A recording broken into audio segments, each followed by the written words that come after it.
جی، آج انشاءاللہ العزیز ہم اخفاء کا قاعدہ پڑھیں گے۔ اخفاء کیا ہوتا ہے؟ پہلے آپ اظہار پڑھ چکے ہیں کہ نون ساکن یا تنوین کے بعد حروف حلقی جو 6 حروف ہیں، حمزہ، ہا، عین، ہا، غین، خا، ان 6 حروف میں سے کوئی حرف آ جائے تو وہاں اظہار ہوگا، یعنی اس نون کو اور تنوین کو خوب ظاہر کر کے پڑھیں گے، غنہ نہیں ہوگا۔ ادغام آپ نے پڑھا تھا، ادغام کے اندر ادغام بالغنہ اور ادغام بدون الغنہ، وہ بھی آپ نے پڑھا تھا کہ اگر نون ساکن یا تنوین کے بعد حروف یرملون میں سے کوئی حرف آ جائے تو وہاں پر غنہ، وہاں پر ادغام ہوگا، اور اگر ان میں سے لام اور را یہ آ جائے تو وہاں غنہ نہیں ہوگا، ادغام بدون الغنہ ہوگا، اور باقی جو 4 حروف ہیں وہ آ جائے تو ادغام بالغنہ ہوگا۔ اقلاب کے بارے میں آپ نے پڑھا تھا کہ اگر نون ساکن یا تنوین کے بعد با آ جائے تو وہاں اقلاب ہوگا، یعنی اس نون ساکن اور تنوین کو میم سے تبدیل کر کے پڑھیں گے۔ یہ 3 قاعدے آپ نے پڑھ لیے تھے۔ آج چوتھا قاعدہ انشاءاللہ ہم پڑھیں گے اخفاء کا۔ اخفاء کا معنی ایک حروف کو دوسرے حرف میں چھپانا۔ اخفاء کا بنیادی معنی ہوتا ہے چھپانے کے۔ تو اس کا قاعدہ یہ سمجھ لیجئے کہ جب نون ساکن یا تنوین کے بعد حروف اخفاء آ جائیں تو نون ساکن یا تنوین کا اخفاء کریں گے۔ اخفاء کیسے کریں گے؟ یعنی اس نون کو بالکل ظاہر کر کے نہیں پڑھیں گے، اس نون کی آواز ناک میں لے جا کر پڑھیں گے۔ جیسے ہم اردو میں کنواں پڑھتے ہیں، کنواں، اب یہ نون کی آواز تو آ رہی ہے ناک میں، لیکن اس کو کوئی بھی کنواں نہیں پڑھتا، نون بالکل واضح نہیں پڑھتا بلکہ کنواں پڑھتا ہے۔ تو اسی طرح اخفاء کے اندر بھی نون کی آواز ناک میں لے جا کر پڑھیں گے، واضح طور پر نون کو نہیں پڑھا جائے گا۔ اب یہ بات کہ بھئی وہ حروف اخفاء کون سے ہیں، تو جو آپ نے حروف حلقی پڑھے ہیں ان کو چھوڑ دیں، حروف یرملون پڑھے ہیں ان کو چھوڑ دیں، با اقلاب میں آپ نے پڑھی اس کو چھوڑ دیں۔ اس کے علاوہ جتنے حروف ہیں وہ سارے کے سارے حروف جو ہے یہ حروف اخفاء کہلاتے ہیں۔ یہ آپ کے سامنے حروف اخفاء کا چارٹ موجود ہے۔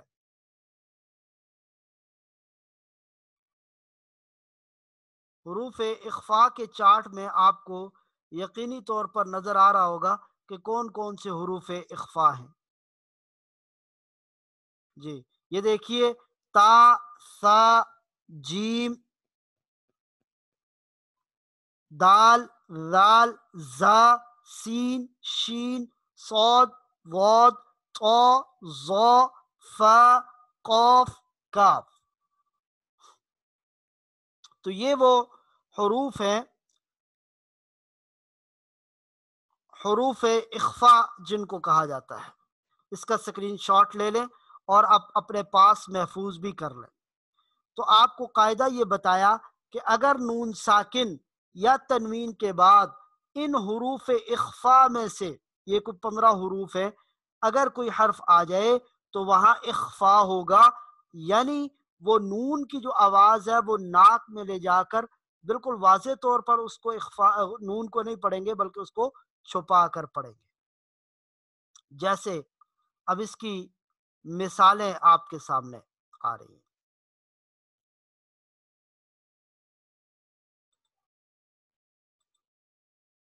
دیکھیے جی،